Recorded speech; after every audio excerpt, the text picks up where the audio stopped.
गरीब देवरानी अमीर जेठानी की दिवाली। अरे जरा जोर जोर से दबा, हाथों में जान नहीं है क्या? जुबान तो तेरी कैंची की तरह चलती है और हाथ हैं कि तेरे हिलते ही नहीं। जैसी माँ वैसी बेटी, इसके हाथों में भी जान नहीं है। ऐसा लग रहा है कि कोई रुई से सर दबा रहा है। चाची 1 घंटे से सिर दबा ली हूँ, हाथ दर्द हो रहा है। देखा माँ जी, इसकी जुबान अभी 2 फुट की भी नहीं है और जुबान देखो 10 फुट की है। रुक, तुझे अभी बताती हूँ। भाभी, प्रीति अभी छोटी है, उसे माफ कर दीजिए। प्रीति, चाची को सॉरी बोलो, बड़ों से क्या ऐसे बात करते हैं? सॉरी चाची। शोभा एक गरीब परिवार से होती है, जिसके चलते वो अपनी शादी में दहेज नहीं ला पाती है। दहेज ना लाने के कारण शोभा की सास अनामिका और जेठानी ज्योति हमेशा उस पर अत्याचार करते हैं। समय गुजरता है और शोभा की बेटी हो जाती है, जिसके चलते अब वो माँ बेटी दोनों पर अत्याचार करते। शोभा का पति राज अक्सर काम के सिलसिले में देश से बाहर रहा करता था, इसलिए उसे इस बारे में कुछ पता नहीं था। माँ जी, कब तक हम इसे और इसकी बेटी को फ्री में पालेंगे? मैं तो कह रही हूँ जितनी जल्दी हो सके इसे और इसकी बेटी को घर से रवाना कर दो। हाँ बहू, बस एक इससे और इसकी बेटी से घर की सफाई करवा लूं, फिर धक्के मार कर दोनों को घर से निकाल दूंगी। अरे वाह माँ जी, मानना पड़ेगा आपको। ज्योति और अनामिका शोभा और उसकी बेटी से दिन रात काम करवाते और छोटी छोटी गलतियों पर उन्हें मारा करते, लेकिन शोभा ये सब बस अपनी बच्ची के लिए सहती और किसी से कुछ ना कहती। ऐसे ही समय गुजरता है। माँ, इस बार दिवाली पर मुझे नए कपड़े दिलाओगी ना? हाँ मेरी बच्ची, इस बार मैं जरूर तुझे तेरे मनपसंद के कपड़े दिलाऊंगी। लेकिन कैसे? मेरे पास तो पैसे ही नहीं है और ये जो पैसे भेजते हैं उसे माँ जी और भाभी अपने पास रख लेती हैं। अब मैं क्या करूं? शोभा इतना सोचती है और अपनी जेठानी ज्योति के पास जाती है। मेरा बेटा तो इन नए कपड़ों में किसी हीरो से कम नहीं लग रहा है। बबलू बेटा, आपको आपके दिवाली के कपड़े पसंद आए ना? हाँ माँ, बहुत अच्छे हैं। भाभी, तू यहाँ क्या कर रही है? भाभी, दिवाली आ रही है। मैंने प्रीति से वादा किया था कि इस साल मैं उसे जरूर नए कपड़े दिलाऊंगी, लेकिन मेरे पास पैसे नहीं हैं। आप मेरे लिए ना सही, लेकिन मेरी बच्ची के लिए दिवाली के नए कपड़े ले आइए। इससे उसके चेहरे पर थोड़ी मुस्कान आ जाएगी। मैंने यहाँ कोई बैंक खोल रखा है क्या, जो जब चाहे पैसे निकाल ले? तेरी बेटी के कपड़ों के लिए मेरे पास कोई पैसे नहीं है, समझी? चल अब जा और मेरे लिए चाय बना कर ला। तेरी बकवास सुनकर मेरा सिर दर्द होने लगा है। लेकिन भाभी, कहा ना एक बार, समझ नहीं आता है, जा यहाँ से। जिसके बाद शोभा निराश होकर कमरे से बाहर आ जाती है। ऐसे ही दिन गुजरता है। शोभा और शोभा की बेटी घर की दिवाली की सफाई कर रहे होते हैं, वहीं अनामिका और ज्योति आराम से बैठे होते हैं। दोनों माँ बेटी सफाई कर ही रहे होते हैं कि तभी प्रीति के हाथ से कांच का पॉट गिरकर टूट जाता है, जिसे देखकर ज्योति और अनामिका चिल्लाते हुए कहते हैं, ये देखो, कर दिया नुकसान। जानती भी है कि कितना महंगा था। एक तो शादी में एक फूटी कौड़ी नहीं लेकर आई, ऊपर से बेटी को जन्म दिया, और अब ये नुकसान। तुम दोनों इस घर में रहने के लायक ही नहीं हो। निकल जाओ तुम दोनों यहाँ से, वरना एक दिन तुम दोनों माँ बेटी इस पूरे घर को खा जाओगी और डकार भी नहीं लोगी। नहीं माँ जी, माफ कर दीजिए, हमसे आइंदा से ऐसी कोई गलती नहीं होगी। हमें घर से मत निकालिए, हम लोग कहाँ जाएंगे? कहीं पर भी जाओ, हमें इससे क्या। बस अब तुम दोनों इस घर में नहीं रह सकती। इतना कहकर ज्योति और अनामिका शोभा और उसकी बेटी को धक्के मारकर घर से बाहर निकाल देते हैं। शोभा और प्रीति कई घंटे तक घर के बाहर बैठकर रोते हैं, लेकिन वो लोग दरवाजा नहीं खोलते। जिसके बाद शोभा अपनी बेटी प्रीति को लेकर सड़क पर इधर से उधर भटकने लगती है। कई घंटे भटकने के बाद शोभा को एक छोटी सी झोपड़ी दिखाई देती है, जिसके अंदर वो अपनी बेटी को लेकर चली जाती है। माँ, अब हम कहाँ जाएंगे? माला तो ही नहीं है। नहीं बेटा, ऐसे नहीं बोलते।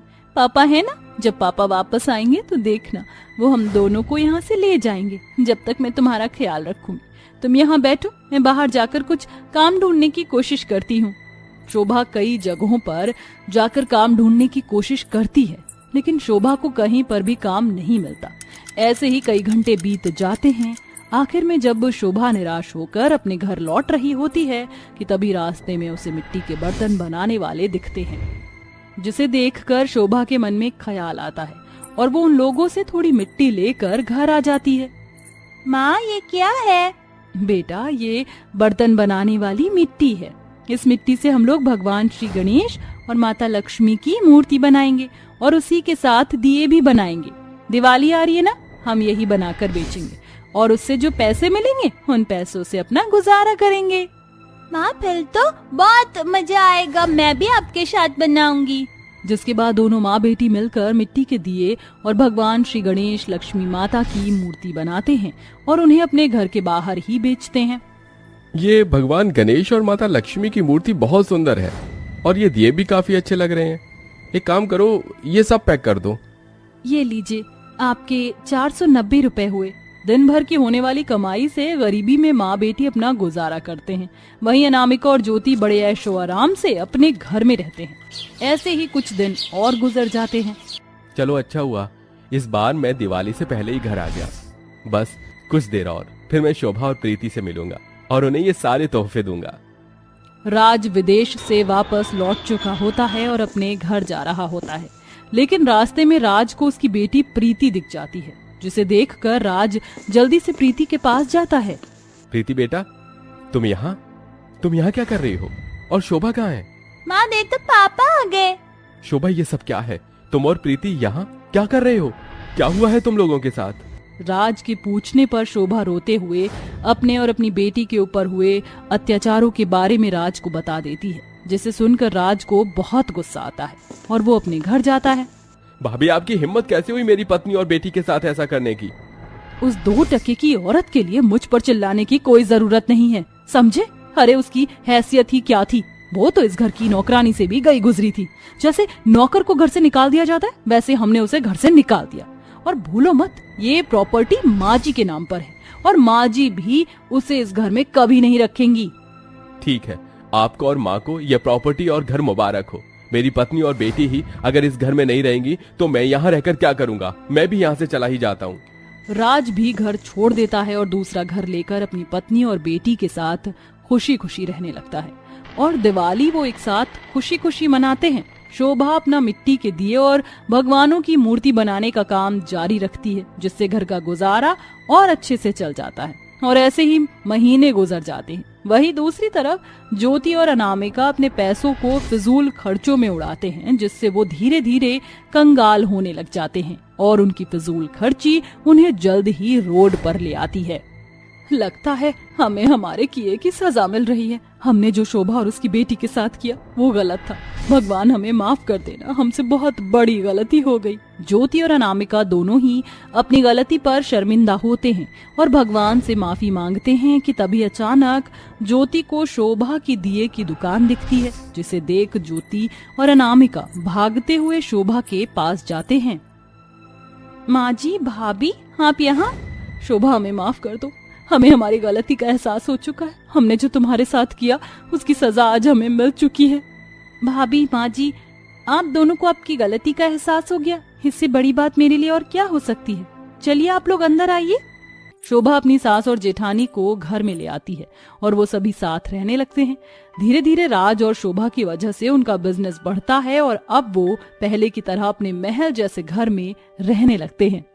ज्योति और अनामिका भी पूरी तरह से सुधर जाते हैं, जिससे पूरा परिवार मिलजुल कर खुशी खुशी रहने लगता है। कुली वाला, कुली वाला, कुली वाला, लाइए भाई साहब, मैं उठा लेता हूँ सामान। ठीक है, ये लो। लो भाई साहब, आ गए आपकी टैक्सी तक। पूरे 50 रुपए हुए हैं। ये लीजिए। कुली वाला, सामान उठवा लो। कुली वाला। आनंद रेलवे स्टेशन पर कुली का काम किया करता था, जिससे वो दिन के 300 से 400 रुपए कमा लेता था और उसी से ही अपना गुजारा चलाता था। आनंद के परिवार में उसकी पत्नी शोभा और उसके 3 छोटे बेटे मोहन, मनीष और अनुज थे। अरे भाग्यवान, क्या बना रही हो आज? खुशबू तो बहुत बढ़िया आ रही है। आएगी क्यों नहीं, करवा चौथ आ रहा है ना, तो उसी के लिए मिठाई बना रही थी जी। वो मैं कह रही थी कि पिछले साल आपने जो मुझे करवा चौथ पर पीली साड़ी दिलाई थी ना, सभी को वो साड़ी बहुत पसंद आई थी। इस बार भी आप मुझे वैसे ही साड़ी दिलाना। इस बार तो मेरी कमाई ही ढंग से नहीं हो पाई। न जाने इस बार मैं शोभा को करवा चौथ के लिए साड़ी कैसे दिलाऊंगा। मुश्किल से 1 हफ्ता रह गया है करवा चौथ में। अरे आप किन ख्यालातों में खो गए? अरे कुछ नहीं, मैं तो ये सोच रहा था इस बार तुम्हारे लिए कौन सी रंग की साड़ी लेकर आऊं। अपनी पत्नी को साड़ी दिलाने के लिए आनंद कूली के काम के साथ साथ रेलवे स्टेशन पर लोगों के जूते पॉलिश भी करता है और दिन रात मेहनत करके वो इतने पैसे इकट्ठा कर लेता है कि वो अपनी पत्नी के लिए साड़ी खरीद सके। आनंद उन पैसों को लेकर दुकान पर जाता है और अपनी पत्नी के लिए एक सुंदर सी साड़ी खरीदता है और उसके साथ साथ करवा चौथ का सामान भी, जिसके बाद आनंद सारा सामान लेकर अपने घर आता है। ये देखो शोभा, मैं तुम्हारे लिए इस बार ये लाल रंग की साड़ी लेकर आया हूं। तुम पर यह रंग खूब खिलता है। अरे वाह, ये साड़ी तो सच में बहुत सुंदर है। लगता है इस बार भी सबसे अच्छी साड़ी मेरी ही होगी। शोभा इतना बोल ही रही होती है कि तभी अचानक आनंद के दिल में दर्द होने लगता है और वो अपनी छाती पकड़ के बैठ जाता है। क्या हुआ जी, आप ठीक तो हैं? आप रुकिए, मैं आपके लिए पानी लेकर आती हूँ। शोभा जब तक पानी लेकर आती है तब तक आनंद इस दुनिया को अलविदा बोल देता है। अचानक आए हार्ट अटैक की वजह से आनंद की मौत हो जाती है। करवा चौथ के दिन ही शोभा विधवा हो जाती है। हे करवा माता, करवा चौथ के दिन सभी औरतें अपने पति की लंबी आयु के लिए व्रत रखती हैं और आज के दिन ही तुमने मेरा सुहाग मुझसे छीन लिया। अब मेरे बच्चों का क्या होगा? माँ, पिताजी हमें छोड़कर चले गए, अब हमारा क्या होगा? अब हम लोग क्या सड़क पर आ जाएंगे? नहीं मेरे बच्चों, जब तक तुम्हारी माँ जिंदा है मैं ऐसा नहीं होने दूंगी। शोभा को अपने पति की मौत का गम तो था, लेकिन अपने बच्चों को देखकर शोभा ये सब भूलकर घरों में काम करना शुरू कर देती है, जिससे मिलने वाले पैसों से शोभा अपना और अपने तीनों बच्चों का खर्च चलाती है। लेकिन इतने कम पैसों में घर का खर्च चलाना शोभा के लिए बड़ा ही मुश्किल होता है। अरे आज तुम तीनों इतनी जल्दी आ गए? अभी तो तुम तीनों की छुट्टी में समय है ना? माँ, 3 महीने से स्कूल की फीस नहीं भरी है। टीचर ने कहा है अब जब तुम तीनों की फीस आएगी तभी तुम स्कूल में आ पाओगे। अपने बच्चों की बात सुन और घर के हालातों को देखकर शोभा अपने गांव के सरपंच के पास जाती है। सरपंच जी, आप जानते ही हैं इनके गुजर जाने के बाद में किन हालातों से गुजर रही हूं मैं। घरों में काम करके मुझे मेरे घर का खर्चा और बच्चों की स्कूल फीस भरनी पड़ती है, लेकिन मेरी तनख्वाह इतनी नहीं है कि ये सब मैं आराम से कर सकूं। इसलिए मुझे आपसे कुछ पैसे उधार चाहिए थे। लेकिन इसके बदले मुझे क्या मिलेगा? पैसों के बदले तुम्हें कुछ ना कुछ तो गिरवी रखना होगा। तुम्हारे पास तुम्हारे उस छोटे से घर के अलावा क्या ही है? एक काम करो, तुम इस पेपर पर अंगूठा लगा दो। जब तक तुम मेरे पैसे लौटा नहीं दोगे तब तक तुम्हारा घर मेरे पास गिरवी रहेगा। सरपंच जी, मेरे पास उस घर के अलावा कुछ भी नहीं है, लेकिन मैं आपसे वादा करती हूँ कि इस साल जो इलेक्शन होंगे मैं उसमें आपको ही वोट दूंगी। शोभा की बात सुनकर सरपंच मान जाता है और उसे पैसे दे देता है। लेकिन सरपंच एक चालाक किस्म का आदमी होता है, जिसके चलते वो धोखे से शोभा के अंगूठे का निशान पेपर पर ले लेता है और उसका घर अपने नाम करवा लेता है।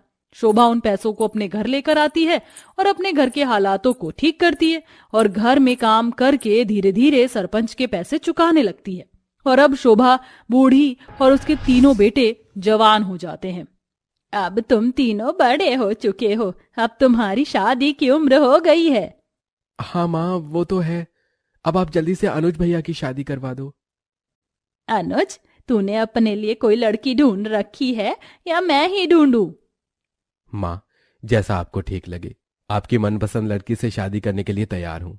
अनुज की बात सुन शोभा बहुत खुश होती है और अपने ही गांव की रहने वाली रोशनी से अनुज का रिश्ता तय कर देती है। हर माँ की ख्वाहिश की तरह शोभा की भी ख्वाहिश थी कि उसके बेटे की शादी बड़ी धूमधाम से हो, इसलिए वो फिर से एक बार सरपंच के पास जाती है। सरपंच जी, मेरे बेटे अनुज की शादी है और मैं उसकी शादी धूमधाम से करना चाहती हूँ, इसलिए मुझे थोड़े पैसे उधार चाहिए थे। मैं आपके पैसे समय से चुका दूंगी। अरे ठीक है, ये लो पैसे, लेकिन समय से चुका देना। शोभा उन पैसों को घर ले आती है और शादी की तैयारी शुरू कर देती है। वहीं दूसरी तरफ सरपंच शोभा से बदला लेने की फिराक में बैठा होता है, क्योंकि कुछ साल पहले हुए चुनाव में शोभा ने सरपंच को वोट नहीं दिया था। समय गुजरता है और रोशनी अनुज की शादी हो जाती है। सारा परिवार सुखी सुखी रहने लगता है। ऐसे ही 4 महीने बीत जाते हैं और इन 4 महीने बाद सरपंच शोभा के घर पर आता है।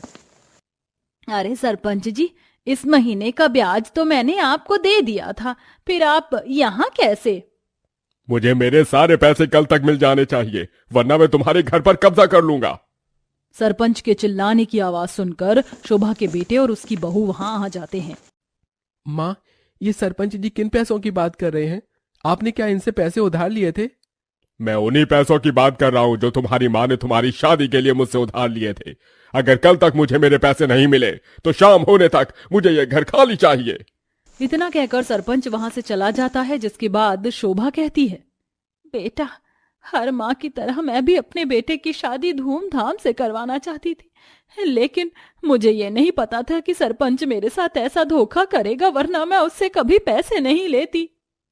सभी लोग शोभा को माफ तो कर देते हैं, लेकिन पैसे न होने के कारण उन्हें अपना घर खाली करना पड़ता है और वो सभी रेलवे स्टेशन पर जाकर रहने लगते हैं। ऐसे ही समय गुजरता है और करवा चौथ का दिन करीब आ रहा होता है।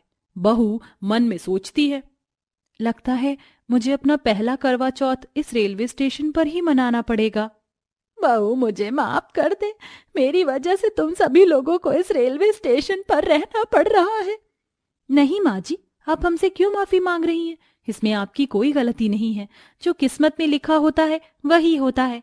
मुझे भगवान पर पूरा भरोसा है, एक दिन सब कुछ ठीक हो जाएगा। ऐसे ही कुछ दिन बीत जाते हैं और करवा चौथ का दिन आ जाता है। शोभा की बहू रोशनी रेलवे स्टेशन पर ही करवा चौथ का व्रत रखती है और चांद निकलने के बाद रेलवे स्टेशन पर खड़े होकर अपना करवा चौथ का व्रत पूरा करती है, जिसे देखकर रेलवे स्टेशन पर मौजूद सभी लोग हंसने लगते हैं। लेकिन रोशनी सबको नजरअंदाज करती है और अपना व्रत पूरा करती है। माँ जी, मैं सोच रही थी क्यों ना हम रेलवे स्टेशन पर एक चाय की छोटी सी दुकान खोल लें। उससे मिलने वाले पैसों से हम अपना गुजारा भी चलाएंगे और धीरे धीरे पैसों को जमा करके हम लोग अपना घर भी सरपंच से वापस ले लेंगे। बहुत अच्छी तरकीब है बहू तेरी, तो हम बिल्कुल ऐसा ही करेंगे। जिसके बाद दोनों सास बहू मिलकर चाय की दुकान चलाते हैं और उससे मिलने वाले पैसों से घर का गुजारा और साथ ही साथ धीरे धीरे पैसों को जमा करते हैं। और वहीं शोभा के तीनों बेटे भी मजदूरी का काम करके पैसे इकट्ठा करते हैं, जिसके बाद कुछ महीनों की मेहनत से जमा किए पैसों से वो लोग अपना घर सरपंच से वापस ले लेते हैं और खुशी खुशी पहले की तरह रहने लगते हैं।